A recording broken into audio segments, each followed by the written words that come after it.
Gold, trusted gold buyers. మీరు తాకట్టు పెట్టిన బంగారాన్ని విడిపించి ఈ రోజు ఉన్న మార్కెట్ ధరకు కొనబడును. ఏంటి మీ అఫైర్ ఏంటి సంగతి? బాగా నడుస్తుంది అఫైర్. కొంచెం అక్కడక్కడ అబ్బాయిలు దించి అలా అలా. సరే, ఎవరి సైడ్ ఎక్కువ పర్సెంటేజ్ ఉంటుందో చెప్పండి. అంటే ఆబ్వియస్లీ అబ్బాయిల సైడ్ నుంచే రేషియో ఎక్కువ ఉంటుంది. ఎవరు చెప్పట్లేదు కదా, అందుకే నేను చెప్తున్నా. అబ్బాయిల సైడ్ నుంచి వచ్చిన నెగిటివిటీ ఏంటి? మీకేముండవు ఫీలింగ్స్, మాకే ఉంటాయి. How they say. Hi guys, welcome to I dream. నేను మీ చాణక్య. ఈరోజు ద రియల్ టాక్ విత్ చాణక్యలో ఒక కంటెంట్ క్రియేటర్గా కెరియర్ మొదలుపెట్టిన, అంతకంటే ముందు సాఫ్ట్వేర్లో కూడా తనకంటూ మార్క్ క్రియేట్ చేసుకుని ముందుకెళ్తూ ఇప్పుడైతే యాక్టింగ్లో బుడి అడుగులేస్తూ ముందుకెళ్తుంది. మొన్నే రీసెంట్గా రిలీజ్ అయిన సమ్మేళనం కూడా, అందులో శ్రేయ అనే క్యారెక్టర్తో మనందరినీ అలరించిన బిందు మనతో పాటు ఉన్నారు. మరి అయితే తన జర్నీ ఎలా కొనసాగుతుంది అండ్ అఫైర్ ఎలా ఉంది అనే దాని గురించి కూడా మాట్లాడతాము. ఇంకా బోల్డ్ అనే విషయాలు కూడా తెలుసుకుందాం. హాయ్ బిందు. హాయ్ అండి. ఎలా ఉన్నారు? బాగున్నాను, మీరు? నేను చాలా బాగున్నాను. ఫస్ట్ మీ అఫైర్ గురించి మాట్లాడుకుందామా, లేకపోతే సమ్మేళనం గురించి మాట్లాడుకుందాం? మీ ఇష్టం, ఎలా అంటే అలా. Okay, first go with affair. ఏంటి మీ అఫైర్ ఏంటి సంగతి? సంగతి అంటే యాక్చువల్గా బాగా నడుస్తుంది అఫైర్. మంచి ట్రాక్ లో ఉంది. It's a video song. Yeah. And అందరికీ చూసిన వాళ్ళకైనా కానీ it's they are liking it. And మీరు చేసిన పర్టికులర్ హుక్ స్టెప్ ప్రమోషన్ కానీ బాగా వైరల్ కూడా వెళ్తుంది. Yeah yeah yeah. కొంచెం అక్కడక్కడ అబ్బాయిలు దించి అలా అలా నెగిటివిటీ వచ్చినా అమ్మాయిల సైడ్ నుంచి పాయింట్ ఆఫ్ వ్యూ చూపించాలి అన్న థాట్తో తీసిన సాంగ్ ఈస్ అఫైర్. సో ఇప్పటి వరకు అన్ని ఎక్కడ చూసినా అబ్బాయిల బ్రేకప్ సాంగ్లు, అబ్బాయిల బాధ, అబ్బాయే ఉంది కదా. కొంచెం మాకు ఫీలింగ్స్ ఉంటాయి, మాకు బ్రేకప్స్ ఉంటాయి అన్న దాంతో తీసుకొని చేసినది సాంగ్ అఫైర్. సో ఇప్పుడు మీరు లిరిక్స్ మొత్తం చూసినా అమ్మాయి పాయింట్ ఆఫ్ వ్యూ నుంచి ఉంటుంది. అండ్ మెయిన్గా అమ్మాయిల సైడ్ కూడా బ్రేకప్ ఉంటుందని చెప్పేసి అని అంటున్నారు. సరే, ఎవరి సైడ్ ఎక్కువ పర్సెంటేజ్ ఉంటుందో చెప్పండి? అమ్మాయిల సైడా అబ్బాయిల సైడా? అది ఈ రోజుల్లో 50-50 అంట. అంటే ఆబ్వియస్లీ అబ్బాయిల సైడ్ నుంచే రేషియో ఎక్కువ ఉంటుంది, కానీ అమ్మాయిల సైడ్ ఉన్న పర్సెంటేజ్ ఇప్పుడు అది 60-40 అనుకున్నా, 40% అమ్మాయిల గురించి అన్నా చెప్పాలి కదా, ఎవరు చెప్పట్లేదు కదా, అందుకే నేను చెప్తున్నా. ఓకే. అంటే తర్వాత అబ్బాయిల సైడ్ నుంచి వచ్చిన నెగిటివిటీ ఏంటి? అబ్బాయిల సైడ్ నుంచి వచ్చిన నెగిటివిటీ అంటే ఇప్పుడు మీకేముండవు ఫీలింగ్స్, మాకే ఉంటాయి, మీరే మోసం చేస్తారు అలా. ఇంకా పర్సనల్గా గట్టిగా తీసుకున్నట్టున్నారు. అట్లీస్ట్ ఐఎమ్ హ్యాపీ, కష్టపడి చేసినందుకు అది టచ్ అవుతుంది కదా. ఇప్పుడు ఏదైనా మనం ఒక క్యారెక్టర్ చేసాము అంటే ఆడియన్స్ కి టచ్ అవ్వాలి అన్న వేలో చేస్తాము. ఆబ్వియస్లీ నేను అమ్మాయిల సైడ్ నుంచి చేశాను కాబట్టి అబ్బాయిలకి ఆపోజిట్ గా టచ్ అవుతుంది, బట్ ఇట్స్ ఓకే. మరి అమ్మాయిల సైడ్ నుంచి వచ్చిన అప్రిషియేషన్ చాలా బాగుంది. నాకు పర్సనల్ గా మెసేజెస్ వస్తున్నాయి ఇన్స్టాగ్రామ్ లో, థ్యాంక్స్. అంటే మన సైడ్ నుంచి కూడా ఒక మంచి ఇలాంటి ఏమంటారు ఊపున్న డాన్స్ ఫామ్ ఉన్న దాంట్లో బ్రేకప్ సాంగ్ చేయడం చాలా బాగుంది అని చాలా మంచి రెస్పాన్స్ వస్తుంది. ఏంటంటే ఇప్పటి వరకు ఉన్న ట్రెండ్ కి తగ్గట్టు మీరైతే మీకేనా మాకు లేదా అన్నట్టు రివర్స్ లో వచ్చేసారు అఫైర్ సాంగ్ తో. అవును. And it was nice. And ఆ ప్రమోషన్ కూడా మీరు క్రియేటివ్ గా, సో ఉన్న ఫ్రెండ్స్ కానీ అందరితో చేయించడం చాలా బాగా సపోర్టివ్. నా అనుదీప్ గానీ చాలా మంది డైరెక్టర్స్. ఓకే, సో ఇప్పుడు మనం సమ్మేళనంకి వెళ్ళిపోతాం. ఓకే, సమ్మేళనం. సో సమ్మేళనంలో 6 మెంబర్స్, ఒక గ్రూప్ ఆఫ్ ఫ్రెండ్స్, వాళ్ళ మధ్యలో ఉన్న ఫ్రెండ్షిప్ కానీ లవ్ కానీ ఎవ్రీథింగ్, అది కూడా ఊరి నుంచి వచ్చిన ఒక అమ్మాయి టైప్ లో కానీ, మీరు హట్కే అమ్మాయి టైప్ లో కానీ, సో ఇలా డిఫరెంట్ థింగ్స్. అండ్ రిలీజ్ అయిన తర్వాత ప్రేక్షకుల నుంచి వచ్చిన రెస్పాన్స్ ఎలా అనిపించింది? అమేజింగ్ అని అంటా నేనైతే. అంటే ఇప్పుడు బీయింగ్ యాజ్ అన్ యాక్టర్ ఇప్పుడు ఎలా ఉంటుంది అంటే జనాల్లోకి వెళ్తే పీపుల్ షుడ్ రికగ్నైజ్ యూ, వచ్చి మాట్లాడాలి అన్నదే ఒక యాక్టర్కి ఉంటుంది, ఆ అప్లాజ్ అన్నా ప్రైజ్ అన్నా. నాకు అది సమ్మేళనం నుంచి చాలా బాగా దొరికింది. సో ఇప్పుడు నేను నార్మల్గా ఇప్పుడు మనం యూజువల్లీ క్యాజువల్గా వెళ్తుంటాం కదా మాల్స్ కన్నా రెస్టారెంట్స్ కన్నా. So there is an incident, నేను కపుల్ ఆఫ్ డేస్ బ్యాక్ నార్మల్గా I stay in Manikonda. So అక్కడ ఒక స్పాట్ ఉంటుంది, అక్కడ సమోసాస్ బాగుంటాయి అని అంటే నేను నా ఫ్రెండ్స్ తోటి క్యాజువల్గా వెళ్ళాను అనమాట. అక్కడ చిన్న పాప అదే మమ్మీ డాడీ చిన్న పాప వచ్చింది. ఆ చిన్న పాప చూసి మమ్మీ శ్రేయ అని అంది. సో ఆవిడ వచ్చి చెప్తున్నారు, మా పాప సమ్మేళనం సిరీస్ చూశారు, మీ క్యారెక్టర్ చాలా బాగా నచ్చింది అన్నట్టు వాళ్ళ ఒపీనియన్స్ తెలుసుకోవడము, అలా జనాలు రికగ్నైజ్ చేయడము చాలా బాగా అనిపించింది. Okay, so how they selected you for that, especially for Shreya character? Yeah, so basically నేను అంతకుముందు ఇంకో ప్రాజెక్ట్ ఏదో చేస్తుండే, అక్కడ కో డైరెక్టర్ ఈ ప్రాజెక్ట్కి కూడా కో డైరెక్టర్గా చేస్తున్నారు. సో ఇలా ఒక సిరీస్ నడుస్తుంది, ఒక క్యారెక్టర్ రిక్వైర్మెంట్ ఉంది, స్క్రిప్ట్ పంపిస్తాను చూడు, if you're okay come for the audition అన్నట్టు అన్నారు. ఓకే అని స్క్రిప్ట్ మొత్తం చదివాను. నాకు ఏ క్యారెక్టర్ అన్నది తెలియదు అందులో. సో నాకు కనెక్ట్ అయిన character is Shreya usually. Okay, అనుకోకుండా వాళ్ళ రిక్వైర్మెంట్ కూడా శ్రేయకుంది. సో అలా అని వెళ్ళాను. అప్పటికి సో అప్పటికే ఎప్పటి నుంచో ఆడిషన్స్ జరుగుతున్నాయి అంటే శ్రేయకి, but no one is on the track రావట్లేదు, డైరెక్టర్కి నచ్చకపోవడం, ఇట్లా XYZ రీజన్స్ వల్ల. సరే ఓకే, నా సైడ్ నుంచి అయితే ట్రై చేసేద్దాము, వస్తుంది లేకపోతే లేదు, నా సైడ్ నుంచి అయితే 100% ఇవ్వాలి కదా అని వెళ్ళా. సో ముందు ఒక డైలాగ్ ఇచ్చారు, ఫస్ట్ సీన్ది చేసా. నేను చెప్పిన ఫస్ట్ సెంటెన్స్కి డైరెక్టర్ ఫిక్స్ అయ్యారంట, ఐఎమ్ ద శ్రేయ అని. దాట్స్ ద వన్ థింగ్ నేను ఇప్పటి వరకు నా ప్రతి ఇంటర్వ్యూలో చెప్తూ ఉన్నాను అనమాట. అది అంత బాగా రిజిస్టర్ అయిపోయింది. సో ఇప్పటి వరకు చాలా మంది ఆ క్యారెక్టర్కి ఇచ్చి నేను ఒక డైలాగ్ చెప్పగానే రిజిస్టర్ అయిపోయాను అంటే that is something different and unique కదా. అలా బాగా అనిపించుండే. అయిపోయింది, ఇంకా అప్పటికే చెప్పేశారు యూఆర్ ద శ్రేయ, రేపు వస్తే కంప్లీట్ స్టోరీ నరేషన్ చేస్తాను అని. అసలు స్టోరీ నరేషన్ చేసేటప్పుడు అమేజింగ్. అంటే ఇప్పుడు ఒక్కొక్కరు నార్మల్గా చెప్పేస్తుంటారు కదా, so he had all the music references explain చేస్తే ఇక్కడ ఈ మ్యూజిక్ వస్తుంది అని అది ప్లే చేసేవాళ్ళు, ఇక్కడ ఈ సీన్ ఇలా ఉంటుంది అని. ఎగ్జాక్ట్లీ మనము ఒక స్టోరీ నరేషన్ వినేటప్పుడు యాక్టర్స్కి ఒక ఇమాజినేషన్ వచ్చేస్తుంది. సో అలా వచ్చిన దానికి అవుట్పుట్ చూసుకున్న దానికి ఇంకా 10 times చాలా బాగుంది. Okay, so that is how సమ్మేళనం హ్యాపెన్ టు మీ. అండ్ ఇంతకు ఆడిషన్లో మీరు చెప్పిన ఆ వన్ లైన్ ఏంటి? ఫస్ట్ గనాని తిట్టే సీక్వెన్స్, రైల్వే స్టేషన్ లో తిట్టే సీక్వెన్స్ ఉంటుంది. ఓకే, సో ఏం పూసుకొని వచ్చావు అన్నట్టు సంథింగ్ తనని తిడతా అనమాట ర్యాష్ గా. సో అలా మొత్తం అలా కోపం కనిపించేసిందా, ఇరిటేషన్ అన్ని. ఆ టైంలో ఎవరు గుర్తొచ్చారు ఏంటి? ఎవరు గుర్తుకాడు లేదు, యూజువల్ నా ఫేసే కొంచెం అలా, అంటే కొందరిది స్మైలింగ్ ఫేస్ లాగా ఉంటుంది, నాది ప్లెయిన్ ఫేస్ లాగా ఉంటుంది. కొంచెం ఇరిటేట్ త్వరగా అయిపోతా. ఇంత బాగా నవ్వుతూ ఉన్నాం, ఏది ప్లెయిన్ కెమెరా ఆన్ ఉంది కదా, కెమెరా ఆన్ ఉంది కాబట్టి వచ్చేస్తుందా కదా, కష్టం కదా, రేపు చిరాగ్గా కోపంగా ఉంటే చూడరు కదా జనాలు. అలా ఏముంది, క్యారెక్టర్ని తగ్గట్టు చూసేస్తూ ఉంటారు అంతే ఫ్లో. అంటే చిన్న చిన్న విషయాలకి ఇరిటేట్ అయిపోతూ ఉంటాను. I'm working on it. Yeah real life లో అలా. అమ్మో, అయితే నేను జాగ్రత్తగా చూసుకోవాలి. లేదు బాగానే చూసుకున్నారు ఇప్పటి వరకు. అవునా, అమ్మాయి thank God. Okay, and so నీ లైఫ్లో ఈ నీకంటూ ఒక రికగ్నేషన్ రావడానికి కానీ, సమ్మేళనం కానీ, దెన్ లేటర్ అఫైర్ కానీ, ఇలా అనేది ఒక ఫేస్ అనేది కూడా నడుస్తూ వెళ్తూ ఉంది. Still you are in a struggling phase అని చెప్పచ్చా? In struggling phase. సో ఇంకా నెక్స్ట్ రావడానికి కానీ, సో ఓన్ ప్రయత్నాలు చేయడానికి కానీ ఏం చేస్తున్నారు? సో నేను ఇప్పుడు అంటే ఓన్లీ ఇప్పుడు కపుల్ ఆఫ్ మంత్స్ వరకన్నా లాస్ట్ ఇయర్ వరకన్నా చూసుకుంటే నాకేమన్నా ఆడిషన్ కాల్స్ ఉంటే దానికి అప్లై చేయడము, వెళ్ళడము, మ్యూచువల్ ద్వారా ఏదైనా ప్రాజెక్ట్ నడుస్తుంది అని అంటే వెళ్ళి వాటికి ట్రై చేయడం వరకే రిస్ట్రిక్ట్ చేసుకొని ఉన్నాను. బట్ ఇప్పుడు లాస్ట్ కపుల్ ఆఫ్ మంత్స్ నుంచి ఏంటంటే నేను కొంచెం లైన్స్ మీద వర్క్ చేయడము, నాకు స్టోరీ ఎలా కావాలి అనుకొని ఇప్పుడు అఫైర్ చూసుకుంటే దాని బేస్మెంట్ నుంచి నేను ఉన్నాను అనమాట.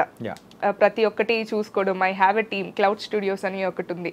సో వాళ్ళే నాకు కంప్లీట్గా మార్కెటింగ్ ఇలా చేస్తూ ఉంటారు. సో వాళ్ళ నుంచి కంప్లీట్ టీమ్ హెల్ప్ తీసుకొని స్టోరీ ఎలా ఉండాలి, ఎలా రావాలి. ఇప్పుడు మీరు అఫైర్ చూసినంతే కూడా కొంచెం బాలీవుడ్ స్టైల్లో రెగ్యులర్గా వచ్చే ఆల్బమ్ సాంగ్స్ కన్నా కొంచెం డిఫరెంట్ ఉంటుంది. ఆ కలర్ ప్యాలెటింగ్ అన్నా, ఇప్పుడు తీసుకున్న లైన్ అన్నా, అలా కొంచెం యూనిక్ కాన్సెప్ట్స్ తోటి ఓన్గా ట్రై చేయడం స్టార్ట్ చేశాను. యాక్చువల్గా ఓన్ క్రియేషన్ అనేది కూడా చేయాలి అని అంటే that creative mind should be there. So ఇది ఎక్కడి నుంచి మొదలైంది? రీసెర్చ్ అండి. రీసెర్చ్ అంటే ఇప్పుడు ఏదన్నా ఒకటి ఇప్పుడు సాఫ్ట్వేర్ చేయాలి అంటే ఆ జావానో XYZ దాని మీద వర్క్ చేస్తూ ఉంటాము. కాంటెంట్ క్రియేషన్ అన్నా అంతే. ఇప్పుడు నేను ఎలా ప్రొజెక్ట్ అవ్వాలి అన్న దాని మీద రీసెర్చ్, మూవీస్ చూడడం అన్నా, ఎలా రావాలి, ఇప్పుడు ప్రెసెంట్ సొసైటీ ఏముంది, ఆడియన్స్కి ఏం కావాలి, సో అదంతా ఇంకా రీసెర్చ్ అంతే. దాని నుంచి తెలుసుకొని ట్రయల్ చేసి వేయడమే. ఇది క్లిక్ అవుతుంది అని కూడా మనం ఏదో గెస్ట్ తోటి చెయ్యడం అదంతే. తర్వాత ఇంకా అది ఆడియన్స్ చేతిలో ఏది హిట్ చేయాలి ఏది చెయ్యొద్దు అన్నది. కానీ లైఫ్లో అరే ఎదగాలి అని అన్నప్పుడు మాత్రమే కదా ఎంతైనా కష్టపడుతూ ఉంటాము, ఎంతైనా ముందుకెళ్తూ ఉంటాము అని చెప్పేసి. సో అందులోంచి ఆ ఫైర్లోంచి పుట్టిందేనా ఆ ఫైర్? అంతే. అంటే నన్ను నేను ఒక ప్లేస్లో ఇమాజిన్ చేసుకుంటున్నాను, అది రియాలిటీలోకి సెట్ అవ్వడానికి ఏమేమి చెయ్యాలో అవన్నీ చేస్తూ వెళ్తున్నా, ఆ జర్నీలో ఉన్నాను. ఏంటి ఆ ప్లేస్ ఏంటి? నాకు తెలుగు ఫిలిం ఇండస్ట్రీలో ఒక మంచి యాక్ట్రెస్గా అలా రిజిస్టర్ అవ్వాలి అని ఉంది. సో దానికి చేసే నా వంతు ప్రయత్నాలు ఏమేమైతే పాసిబిలిటీ ఉన్నాయో నా సైడ్ నుంచి అవన్నీ చేస్తూ వెళ్ళిపోతున్నాను. యూజువల్గా హీరోస్ కానీ అండ్ చాలా మంది మనం చూస్తూ ఉంటాం, అంటే ఎవరైనా కానీ చాలా సంవత్సరాల నుంచి వెయిట్ చేసి చేసి అవకాశం రాక డైరెక్టర్స్ అండ్ హీరోస్ మెయిన్ విషయం వాళ్ళు వచ్చేటప్పటికి వాళ్ళ కంటెంట్ వాళ్ళే తీసుకొని ప్రొడ్యూస్ చేసుకొని ప్రజల ముందు ఈరోజు కొన్ని అంటే స్టార్స్గా నిలబడిన వాళ్ళు కూడా ఉన్నారు. అండ్ ఈ ట్రెండ్ అనేది ఇప్పుడు అమ్మాయిల్లో కూడా మొదలైనట్టుంది I think from you. Yeah అంటే లేదండి, చాలా మంది అంటే ఇంకా ఇప్పుడు ఎలా అయిపోయింది అంటే కాంపిటీషన్ పెరిగిపోయింది. ఒకప్పుడు అంటే చాలా లిమిటెడ్, అంటే మూవీ ఇండస్ట్రీలోకి రావాలి అని అంటేనే చాలా భయపడేవాళ్ళు, చాలా తక్కువ మంది ఉండేవాళ్ళు. ఇప్పుడు ఎలా అయిపోయింది అంటే యాక్టర్స్ అంతే రేషియోలో పెరిగిపోతున్నారు, మనకి ప్లాట్ఫామ్స్ అంతే పెరిగిపోయాయి. అసలు ఓటీటీ అన్న కాన్సెప్టే మనకి లేదు కోవిడ్ ముందు. బట్ పోస్ట్ కోవిడ్ చూసుకుంటే చాలా మంది యాక్టర్స్కి అదొక బెస్ట్ ప్లాట్ఫామ్ లాగా అయిపోయింది ఇన్స్టాగ్రామ్. సగం మంది అక్కడే వాళ్ళ టాలెంట్ని చూపించుకుంటున్నారు. డిపెండ్స్, ఇంకా అలా ఒక ఫ్లో వెళ్తూ ఉంది. సో ఆల్రెడీ స్టార్ట్ అయింది. ఇప్పుడు దెర్ ఆర్ కొంతమంది అమ్మాయిలు కూడా ప్రొడ్యూస్ చేసుకొని అలా చేసిన వాళ్ళు ఉన్నారు కాంటెంట్ క్రియేషన్లో. బట్ యా ఈ మధ్య స్టార్ట్ అయ్యింది అది, అందులో నేను ఒక దాన్నేమో. ఓకే, అంటే from the base of the line మొత్తం అన్నీ చూసుకోవడం కానీ ఆ కంటెంట్ ఎలా ఉండాలి ఏంటి అని చెప్పేసి మొత్తం చేస్తూ ఉన్నారు కదా. సో డైరెక్షన్ మీద ఏమైనా ఇంట్రెస్ట్ ఏమైనా ఉందా? ఇంట్రెస్ట్ ఏం లేదు, కాకపోతే అంటే ఉన్న ప్రతిదీ ఇప్పుడు యాక్టింగ్కి రిలేటెడ్ సోర్సెస్ ఏవైతే ఉన్నాయో అవన్నీ తెలుసుకుంటే ఇంకా బెటర్గా చెయ్యొచ్చేమో అవుట్పుట్ని అన్న థాట్ ఉంటుంది. ఇట్స్ నాట్ లైక్ డైరెక్షన్లోకి వెళ్ళిపోవాలి అని కాదు, నా ఎండ్ గోల్ యాక్టరే. కాకపోతే ఇప్పుడు ఏ ఫ్రేమ్లో నేను బాగా కనిపిస్తున్నాను అన్నది, అంటే డిఓపి ఎలా పెడుతున్నాడు అన్నది నేర్చుకోవాలి, ఏ ఫ్రేమ్స్ ఏ లెన్స్, ఇప్పుడు ఏది హార్ట్కి టచ్ చేయడప్పుడు ఎలా ఉంటుంది ఎలా పెట్టాలి అన్నది డైరెక్షన్లో తెలుస్తుంది అనమాట. సో ఇవన్నీ కూడా తెలుసుకుంటూ ఉంటే నేను ఇంకా బెటర్గా పర్ఫామ్ చేయొచ్చేమో. ఇప్పుడు నాకు ఒక వైట్ షాట్ ఉన్నప్పుడు నేను తెగ ఏడ్ చేస్తే అక్కడ యూజ్ ఉండదు. సో నాకు క్లోజ్ పెట్టినప్పుడు నేను ఆ ఎమోషన్ని చూపిస్తే నేను చూపించిన దానికి అక్కడ తీసేదానికి సెట్ అవుతా ఉంటాయి. ఇవన్నీ కొంచెం ఈ నాలెడ్జ్ కూడా ఉంటే నన్ను నేను ఇంకా బెటర్ పర్ఫార్మర్గా చూపించుకోవచ్చు అన్న థాట్తో అన్నిట్లో నేర్చుకుంటున్నాను అంతే. ఈ ఫిలిం స్కూల్స్ కానీ దాంట్లోకి ఏమైనా వెళ్ళారా? థియేటర్ నేర్చుకున్నాను, యాక్టింగ్ స్కూల్స్ కాదు, నేను థియేటర్ ఆర్టిస్ట్ని, థియేటర్స్లో నేర్చుకున్నాను. ఎక్కడ? Samahara theatre group, Ratan Shekhar sir train చేశారు, బంజారా హిల్స్లో ఉంటుంది. ఎన్ని ఇయర్స్ చేశారు? అది కపుల్ ఆఫ్ మంత్సే ఉంటుందండి, 6 months కోర్స్. 6 months. ఓకే, అక్కడే మోస్ట్లీ యువర్ ట్రైన్డ్. యా అంతే చెప్పొచ్చు. స్టార్టింగ్లో అంటే నార్మల్గా ఇంకా మిర్రర్ ముందు ఇలాంటివి టిక్ టాక్ డబ్ స్మాష్లలో అలా వచ్చిన, కాకపోతే థియేటర్ చాలా బాగా హెల్ప్ చేసింది నాకు. డైలాగ్ డెలివరీలో అన్నా, కెమెరా యాంగిల్స్ ఎలా ఉండాలి, ఏ టైంకి ఏది ఎలా ఇవ్వాలి, రియాక్షన్స్, ఇవన్నీ. యూజువల్లీ యాక్టింగ్ అంటే డైలాగ్ ఇచ్చినప్పుడు మనము యాక్ట్ చేయడం చాలా ఈజీ. మీరు ఇప్పుడు డైలాగ్ చెప్తున్నప్పుడు నేను రియాక్ట్ అయ్యేది చాలా కష్టం. సో అది ఎలా ట్యాకిల్ చేయాలి అన్నది నేను థియేటర్లో నేర్చుకున్నానని చెప్పొచ్చు. నిజమండి, ఏంటంటే ఆ చిన్న చిన్నవే చాలా బ్యూటిఫై అనేది కూడా తీసుకొస్తారు ఫ్రేమ్ లో గానీ ఎవ్రీథింగ్. ఇప్పుడు మనం ఇచ్చే గెస్చర్ తో కూడా ఆపోజిట్ డైలాగ్ ఇచ్చే వాళ్ళకి ఇంకా తనకి ఇంప్రూవైజ్ చేసుకోవడానికన్నా కనెక్ట్ అవ్వడానికన్నా చాలా ఇంపాక్ట్ చేస్తుంది. ఓకే, అంటే దీనికంటే ముందు సో ఎక్కడి నుంచి మొదలెట్టారు మీ కెరియర్ అనేది? కెరియర్ అంటే నేను ముందు నాది ప్రాపర్ వరంగల్. వరంగల్ పెట్టవా? ఓరుగల్లు. సో 2019లో ఇక్కడ నా 4th yearలో నేను ఇక్కడికి వచ్చేసాను ఇంటర్న్షిప్. బీటెక్ 4th yearలో ఉన్నప్పుడు ఇక్కడికి వచ్చేసాను, స్టైఫండ్తో జాయిన్ అయిపోయాను అనమాట.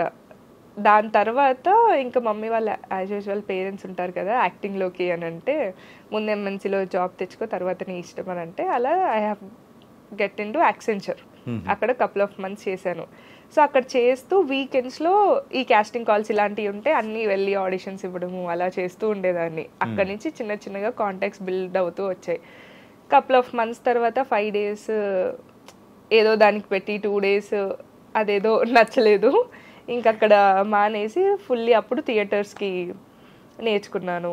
అక్కడి నుంచి కొన్ని కాంటాక్ట్స్ బిల్డ్ అయ్యి అలా అలా. దాని తర్వాత నా ఫస్ట్ మూవీ వచ్చేసి బంగారు రాజులో వెనకాల ఉంటానన్నమాట. ఇది నాగ చైతన్య గారి ఇంట్రడక్షన్ షార్ట్స్ అదే కదా, కృతి శెట్టి వాటిలలో అంటే డైలాగ్ ఏమి ఉండదు. ఓకే. వెనకాల అంటే నాకు అది ఫస్ట్ టైం అసలు మూవీ ఎలా చేస్తారు ఏంటి అన్నది కూడా నాలెడ్జ్ ఏం లేదు. సో ముందు అక్కడ, దాని తర్వాత సర్కార్ వారి బాడ్లో ఇలా ఒక్కసారి వచ్చిపోమో మెరుపుదిగా అన్నట్టు అక్కడ ఒక చిన్న క్యారెక్టర్. దాని తర్వాత దేవరా తర్వాత ఇంకా సమ్మేళనము అఫేర్, మధ్యలో ఇంకా చిన్న చిన్న షార్ట్ ఫిల్మ్స్. దేవర్లో friend character. Yeah, friend character. ఎన్ని రోజులు చేశారు?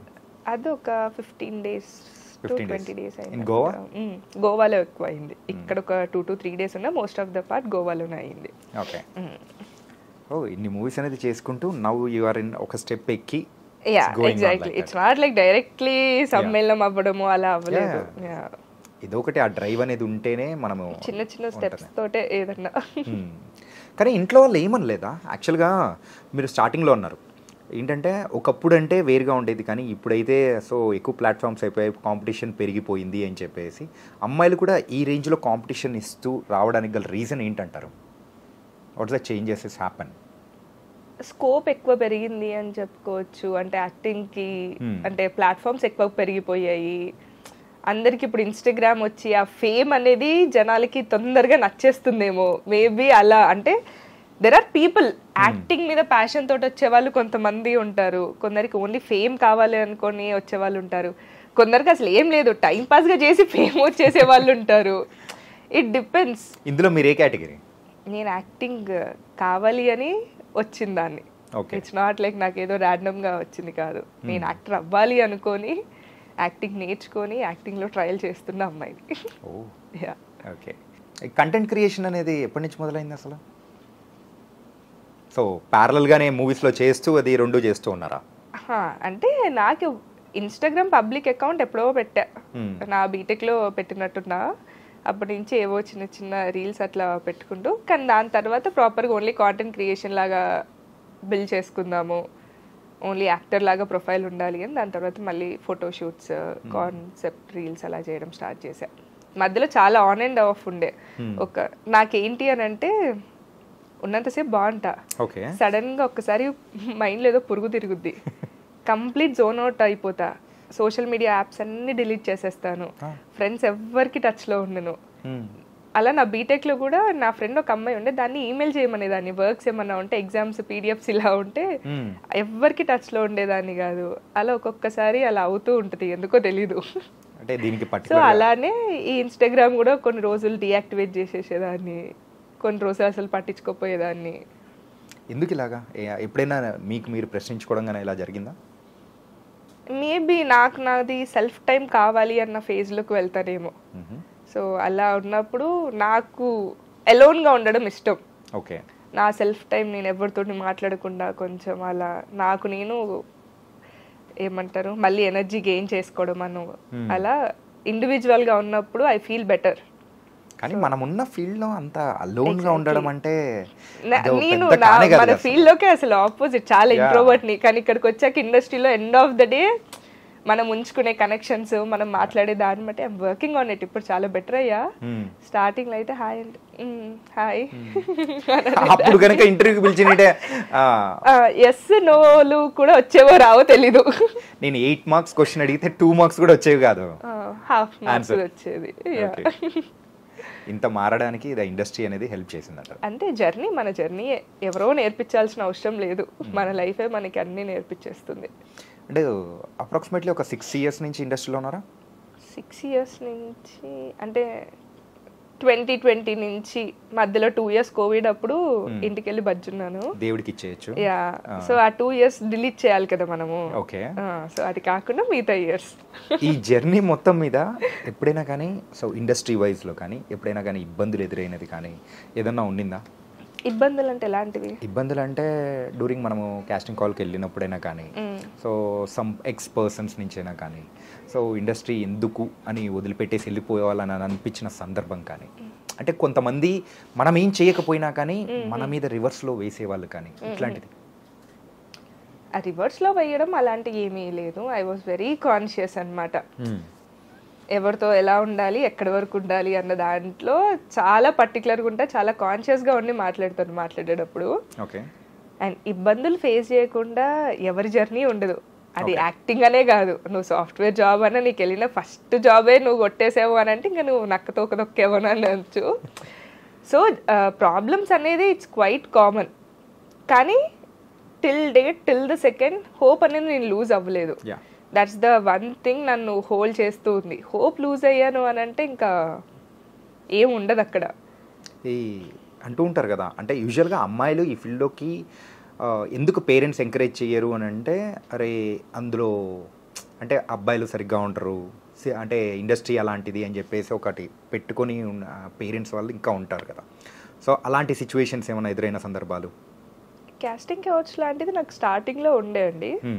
అంటే ఏంటి, ఇప్పుడు అమ్మాయి ఉంది, అబ్బాయిలు ఉన్నారు, ముందు కెలకడానికి చూస్తారు. ఇప్పుడు అబ్బాయి అయినా అమ్మాయిలు వైస్ వర్స. ఇప్పుడున్న జనరేషన్లో అయితే అబ్బాయి ఖాళీగా ఉంటే అమ్మాయిలు కెలకడానికి చూస్తారు. ఇట్స్ వైస్ వర్స్, అంటే కామన్ అయిపోయింది ఇప్పుడు ఈ జనరేషన్లో ఉన్న వాళ్ళకి. అలా ఇప్పుడు కాస్టింగ్ కౌచ్ అనేది కూడా ఇప్పుడు ఒకసారి ట్రై చేస్తారు. మనం ఇచ్చే రియాక్షన్ని బట్టి వాళ్ళ రెస్పాన్స్ ఉంటుంది. ఇప్పుడు వాళ్ళకి అనుకూలంగా మనం ఉన్నాము అంటే అదే అడ్వాంటేజ్. లేదు ఇప్పుడు నేను నా మోరల్ వాల్యూస్ నేను అనుకున్న దానికి స్టిక్ అయి ఉన్నాను అన్నది వాళ్ళకి తెలిస్తే ఆబ్వియస్లీ నెక్స్ట్ టైం రారు. And that is what happen to me. నాకు స్టార్టింగ్లో వచ్చాయి, నేను దేనికి స్టిక్ అయి ఉండాలి అన్న దాంట్లో ఉన్నాను, నాకు ఐడియా ఉంది, నాకు క్లారిటీ ఉంది. సో అలా స్టార్టింగ్లో ఉన్నాయి, కానీ అసలు ఇప్పుడు అలా ఏమీ రావట్లేదు. ఓకే, అర్థమైపోతుంది మనం ఇచ్చే రెస్పాన్స్ ని బట్టే. ఏదన్నా అంతే అండి, రెండు కలిస్తేనే ఇలా అన్నట్టు మనం ఇచ్చే రియాక్షన్ బట్టే ఏదన్నా ఉంటది, వన్ సైడెడ్ ఎప్పుడు ఉండదు. ఓకే, కమింగ్ టు సో మీరు డబ్ స్మాష్ అది కంప్లీట్గా తీసేశారు అండ్ టిక్ టాక్ అనేది కూడా బ్యాన్ చేసేసారు అన్నప్పుడు మీరు ఫీల్ అయిన సందర్భాలు ఏమైనా ఉన్నాయా? ఫీల్ అయినవి ఉన్నాయి, అంటే ఫీల్ అవ్వడానికి ఏం లేదనుకుంటా. అంటే డబ్ స్మాష్ పోయిన వెంటనే టిక్ టాక్ది చాలా హైప్ అయిపోయినట్టుంది. సో ముందు కొంచెం బాధపడ్డా, నాకు డబ్ స్మాష్లో కన్నా టిక్ టాక్లో ఎక్కువ ఫాలోయింగ్ ఉండే. సో ఏది జరిగినా మన మంచికే అన్నట్టు అంతే. ఓకే, సో అది కూడా బ్యాన్ అయిపోయేటప్పటికి అయ్యా ఇన్స్టాగ్రామ్ వచ్చేసింది అప్పటికి ఇన్స్టాగ్రామ్ లో మంచిగానే ఉండే. పరిస్థితులకు తగ్గట్టు చేంజ్ అవ్వడం బాగా క్విక్గా నేర్చుకున్నారు అసలు. కష్టం కదా లేకపోతే. ఓకే, కానీ ఈ లైఫ్లో ఎప్పుడైనా కానీ సో ఇది లేకపోతే నేను బతకలేను అని అనిపించిన సందర్భం కానీ ఏంటది మీకు? పీస్. పీసా ఏంటి, చికెన్ పీసా లేకపోతే? Peace, happiness. అంటే ఇప్పుడు మనం అంతా కష్టపడేది ఎండ్ ఆఫ్ ద డే దానికోసమే కదా. మనం పడుకునేటప్పుడు ప్రశాంతంగా ఉండాలి. ఇప్పుడు ఎంత చేసి లాస్ట్లో నీకు హార్ట్ అనేది ఆ పీస్ కామ్ ఇవ్వనప్పుడు వేస్ట్ ఆఫ్ టైం. ఓకే, ఎందుకు ఇంత ఆధ్యాత్మికంగా పీస్ కోసమే కష్టపడేది, అంత హ్యాపీనెస్ కోసం. అంటే ఇంత చిన్న ఏజ్ లోనే వై ఎందుకు అలాగా, అంటే పీస్ అది ఇది అని ఆధ్యాత్మికంగా మాట్లాడడానికి అలా రీజన్ ఏంటి? ఏమో 2025 అయితే నేను చాలా స్పిరిచువల్ అయిపోయా. I don't know why. అందుకేనా కరంగలి మాల వేసుకొని తిరుగుతున్నారు? మేబీ అదొక యాడ్ ఆన్ అనుకోవచ్చు. ఓకే, అంతే అండి. అంటే మనం ఫేస్ చేసిన సిచ్యువేషన్స్, మనం గో త్రూ అయ్యే ట్రామా, ఇవన్నిటి నుంచి వచ్చే ఒక రియలైజేషన్ అది అనుకుంటా. ఏంటి బ్రేకప్? No, I'm happy. అంటే పాస్ట్ లో ఏమన్నా? లేదు లేదు లేదు, అసలు లవ్ అనేది